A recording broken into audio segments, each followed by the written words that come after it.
It's quite interesting.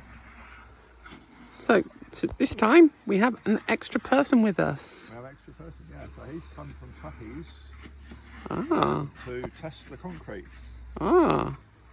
But is that because you are creating like a garagey sort of thing? I think it's just what they do every now and again. They must Alright. what they do to make sure they're doing the job properly.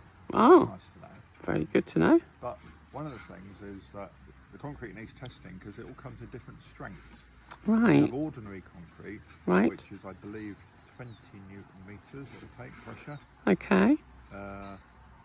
Newton meters is a certain amount of force. Right, of course. Newtons Yes. of force, meters distance of newton meters Yep. is A force over a certain distance. I think gravity is 10 newton meters per second.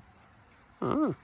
Per Right. second, maybe. And acceleration. Right. So Okay. force per distance per time. Gives an old lot of things. But anyway, the concrete has to withstand a certain force. So Right. that's measured in newton meters. Right. And